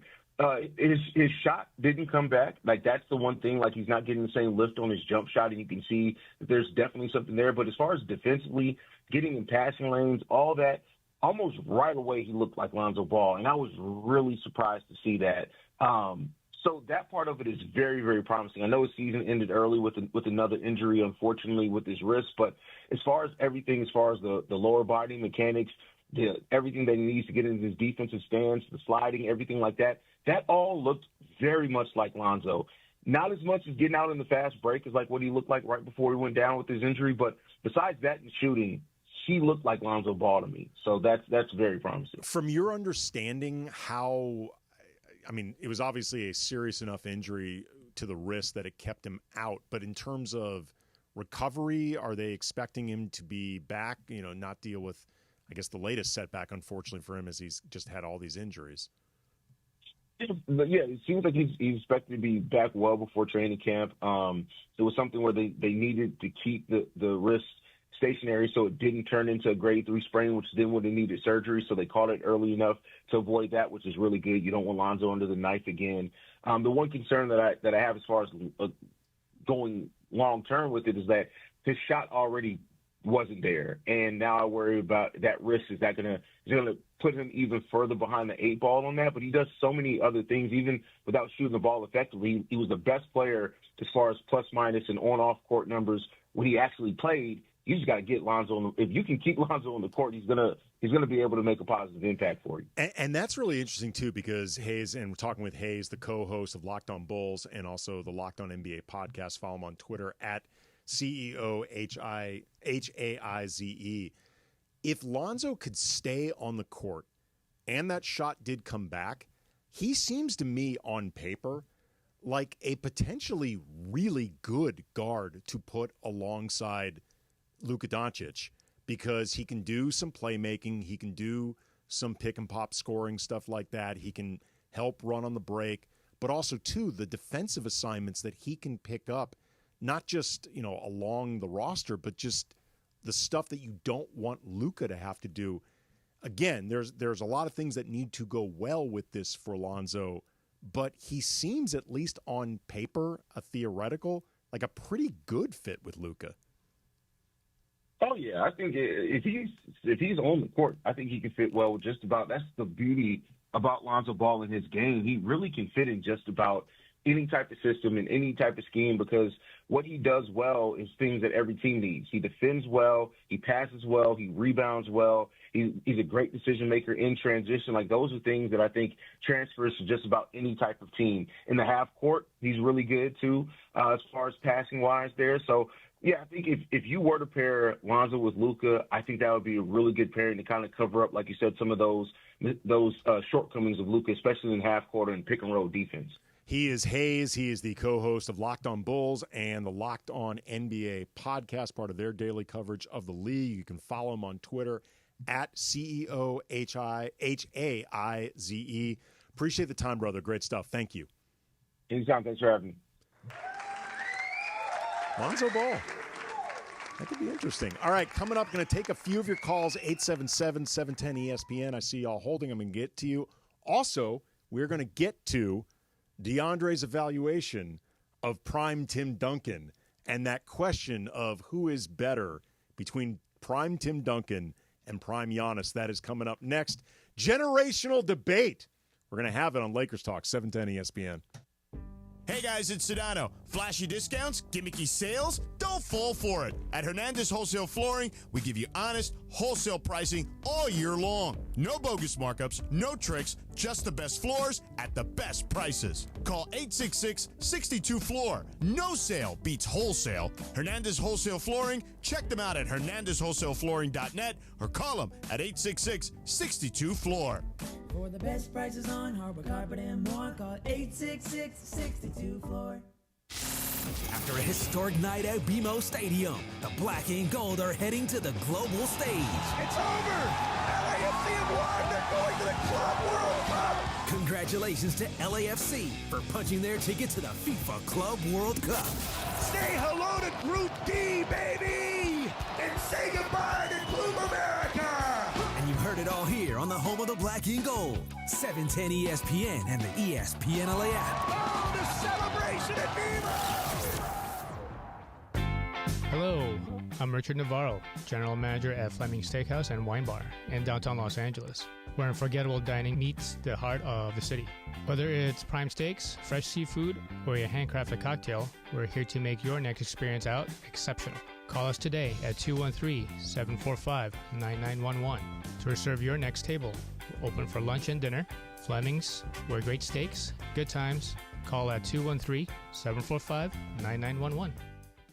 Hey, John Ireland here for Thrive Cybersecurity. We all know in sports that defense wins games and turnovers kill you. That's also true in business. The truth is 1/3 of businesses will unwittingly turn over their sensitive company data to thieves this year. Don't let that happen to you. Remember this website, thrivenextgen.com/ESPN. Thrive starts with a comprehensive cyber risk assessment. Their security analysts identify gaps and deliver proactive solutions to help keep your network healthy and protected. It's not a matter of if, it's when. Get ready. Visit thrivenextgen.com/ESPN. That's thrivenextgen.com/ESPN. Play defense. Use Thrive and protect your business.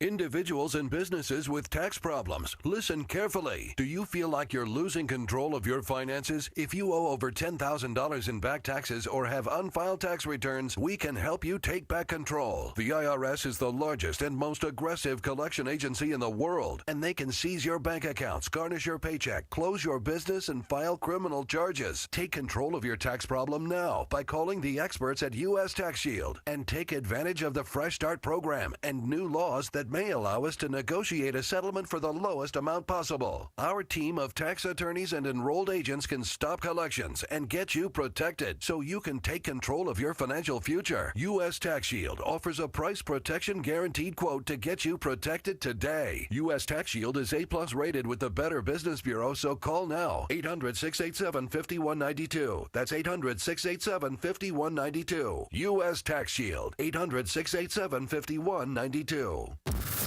This is Lakers Talk with Andy Kamenetsky on 710 ESPN. It's the home of the Lake Show and the home of Lakers Talk. Lakers Talk is presented by Hoag Orthopedic Institute. When pain keeps you from doing what you love, Hoag Orthopedic Institute gets you back to you. Visit HoagOrthopedicInstitute.com to get the help you need today. Back to Andy Kamenetsky.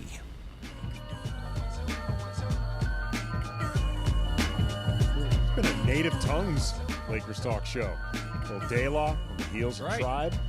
All right, we are going to get to Portia and Donald. I see you both holding. We're going to get to you in a second, but we need to get this verdict on the debate going on, this generational debate between the old heads and the youth, with, I guess, DeAndre kind of in the middle? In the middle. I was born in 98, so I'm 27 right now. Right, so you're kind of bridging the gap between me and Funchy and the kids in the back with the social media. Who was better, Tim Duncan or Giannis? Reese let us know that he's heard of Tim Duncan. He had to Google him, but he's learning. He's heard of him. He's heard of him. He's aware that he played in the NBA. DeAndre only caught really the tail end of Tim Duncan, which was more with Tony Parker kind of taking more prominence, Kawhi Leonard taking more prominence. But you took a look at Tim Duncan in the early to mid 2000s when he was still winning MVPs, winning championships as the main guy. Your thoughts, DeAndre? So I specifically Googled the 2003 that they're running that one, and let me tell you something. Tim Duncan was getting to his spots. Yes. And he specifically was catching it in the mid post and the low post. And what I love is that he was not taking no more than 2 or 3 dribbles max. But that's a real basketball player. That's a real basketball player. His footwork, obviously, the best. One of the best Yes. I've seen. But yeah, I mean the dudes he was scoring against too. Like you told me about Rasheed Wallace, but like that Lakers team, we have to go up against like Shaq, and then rotating with like I don't know if it was Horace Grant still in 1 that? year. 1 year. Horace actually it's 2 years because Horace Grant was there in 2001 when they won the championship.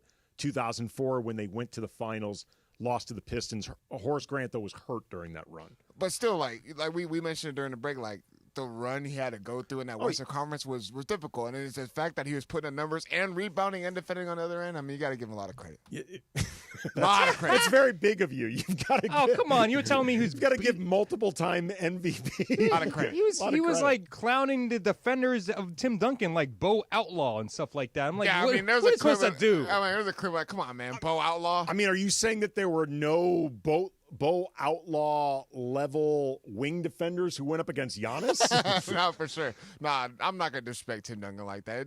I'll definitely take Tim Duncan any day of Look, the week. Giannis is great. I mean, Giannis is truly great, but I don't think he is at the level of Tim Duncan. Which is not an insult to Giannis. Yeah, I'm not going to disrespect Tim Duncan like that at all. I'll take Tim Duncan any day of the week. Okay, there you go. The kids, they're still in back Googling Tim Duncan, trying to learn who he is. Part of me was trolling Funch, too. Twitter was trolling Funch. Let's talk to Portia first in Fresno. You're on Lakers Talk. What's up, Portia? I just have a two-part question for you. Do you think that Dorian Finney-Smith is going to be a Laker again? Yes. And what do you think that Vando is going to do this season? I think DFS is going to either opt in or they're going to keep him on an extension, but I think they want to keep DFS. It's going to be very difficult to replace him. He and Luka are also like best friends. That never hurts.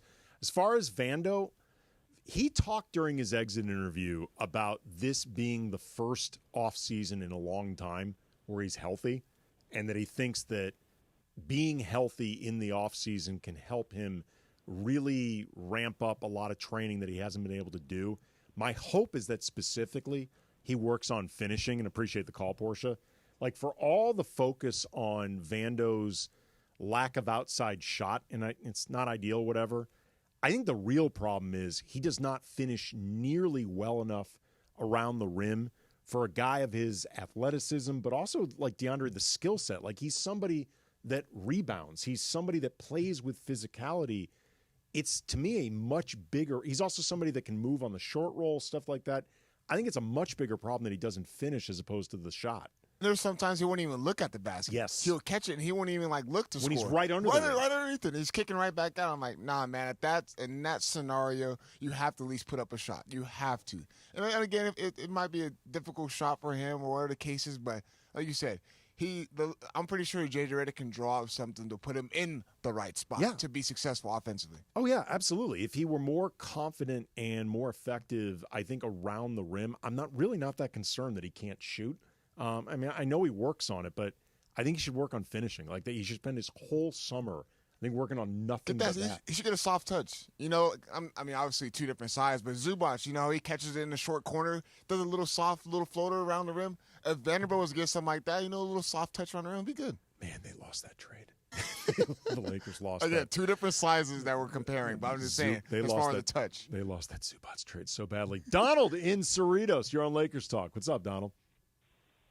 How you guys doing? I just want to say, again, piggybacking on what you said about Tim Duncan and Giannis, for me, and I know I'm old school, all that, but the rules of basketball was different. There was, you know, the dribbling, sure. You couldn't, that was called palming, traveling, carrying, and double dribble that they used to enforce. So you had to have your handles tight as well as being able to manipulate and score points in real basketball rule-oriented. Like somebody like Olajuwon would give everybody right now the business, in my opinion. Again, it's my opinion. Well, I mean, I think Olajuwon would give everybody the business. Olajuwon would give anyone from any generation the business. I mean, that guy was just incredible. Okay, but see, again, they want to call these, and I say again, these are the players better? Yes, they are. But are they better in terms of the top echelon? No, they're not, in my opinion. You still got LeBron James. He was a leading vote getter at 41 years old. Why is he still getting all these votes? Because nostalgia, it's not just people wishing for nostalgia. We look at these youngsters in terms of superstar, and they name them superstars, and nobody's superstar. Everybody's a star, but you got SGA, right? Had a great year. But before he's superstar, let's be a star first, and then we're going to do 3 or 4 years of star. He did just win MVP, Donald. Superstardom. I mean, Donald, okay? SGA And did just win MVP. SGA just did win MVP. I mean, that's and he looks like he's about to win a one title. year. Let's do 3 years of star. Okay. Let's be a star. All right. Like He's somebody still like young. Booker. He's still They young. were trying to say Booker had a game where he scored 71 points and he lost by 20. I mean, again, you can't be a superstar until you've established, like for somebody like Kawhi. Kawhi played on that team with Tim Duncan. He was a regular guy. All these guys can play. But then he became a star. He went to Toronto and became a superstar. Okay. Now he's at the Clippers. And so you have to graduate into that. And then finally, let me just say this. For all these people that, again, like for the Hall of Fame, whether it's a parade of people just go straight into the Hall of Fame, being a star, it should be some kind of criteria to go into the Hall of Fame. Because Hall of Fame is it's not saying the very good, because all these guys are very good, but the very best players should be in the Hall of Fame. And then my final thought, and it's off the Richter scale, on the All-Star game, I can fix Saturday night. Saturday night for the three-point shooting and the dunk contest, only All-Stars may apply. Just the All-Star. We don't care about these guys that can dunk. I've seen it all. I can tell you about guys, All right, Donald, I got to let you go. I got to let you go. Thank you very much. Donald have thoughts on Team USA as well. Real quick before we go, because we got to get to crunch time in a sec. Funchy's got the topics. DeAndre and I are going to weigh in. Hakeem Olajuwon, you mentioned how he would get kids now the business. He gave everyone the business, but he was renowned for, among many other great things, his footwork. Hakeem's footwork in the post is maybe the best of any big man ever. Like he's on that list. Like you mentioned Duncan's footwork, DeAndre. Like Hakeem's was like at that level, if not better. Kobe, one offseason, he sought out Hakeem Olajuwon because he wanted to learn more post footwork from Hakeem, even though Kobe's footwork was impeccable. And in particular, his footwork in the post was already great. Like his footwork in the post was already better than like probably 85, 90% of big men in the league. But because he just wanted to master everything with the game, he sought out Hakeem and got those tips, got that insight. I actually talked with Hakeem many years ago about that. And he said like he was just blown away by Kobe pursuing him like that and just was incredibly impressed. I know all about Hakeem. I was there watching him. Please. All right, we're going to close things out, as always, with Crunch Time. Funchy's got the topics. DeAndre and I will weigh in. Lakers Talk, 710 ESPN. Hey, guys, double down with me in my first ever $10,000 blackjack tournament. It's going to happen on June 6th at the Bicycle Casino. You know it, the Park West Bicycle Casino, 888 Bicycle Casino Drive in Bell Gardens. Here's what we're going to do. We're going to have a live broadcast from 3 to 6. But when you walk in, I want you to say, double down with Cappy. You go to the Players Reward Desk, and you get your free entry into the tournament, which is going to start at 7 o'clock that night. Remember, it's June 6th. Double down with Cappy is going to get you a free entry into the tournament, which you're going to need to get because I'm telling you, this thing's going to fill up real fast. Live radio, real cards, big prizes, very limited seats. So lock yours in now. RSVP for more information for all the details on the tournament at ESPNLA.com. Sports Radio. Tomorrow at noon. Mason and Ireland on 710 ESPN. Hey everybody, it's Cap. Is it time to sell your home? Whether you're downsizing, moving, or inheriting a property, call Seller's Advantage. With decades of experience, they offer custom cash solutions and can close in days. No repairs, no agents, no hassle, just a great offer that gives you peace of mind. Call 888-390-AS-IS or visit sellersadvantage.com. Don't worry, sell happy with Seller's Advantage. DRE number 01961658. Don't worry, sell happy with Seller's Advantage. Are you looking for a trusted roofing expert in Southern California? Journey Builders has you covered. This is Mike Trudell from ESPN LA. Journey Builders specializes in quality roof replacements for homes around the Southland. They'll ensure that your roof stands strong. ESPN LA listeners who call in today to book their free same-day inspection get $5,500 off their roof replacement. Journey Builders also offers financing. Call 888-607-8808 today. That's 888-607-8808. Or go to journeybuildersinc.com.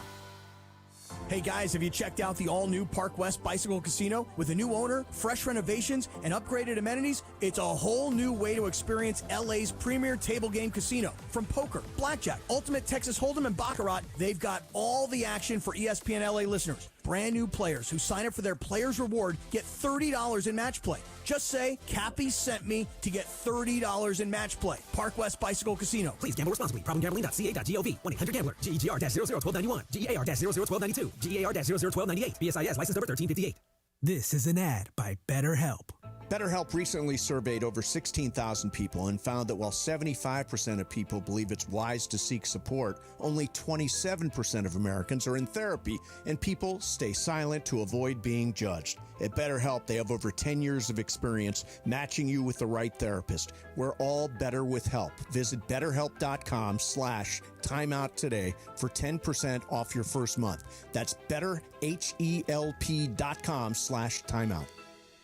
Hey guys, it's Sedano. In the market for new flooring? Why pay more at big box stores? At Hernandez Wholesale Flooring, every day is a deal, no gimmicks. Call 866-62-FLOOR or visit them online at hernandezwholesaleflooring.net. No sale beats wholesale.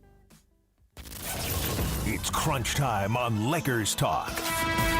When the clock is ticking and it's all coming down to the wire, you know what that means. This is crunch time.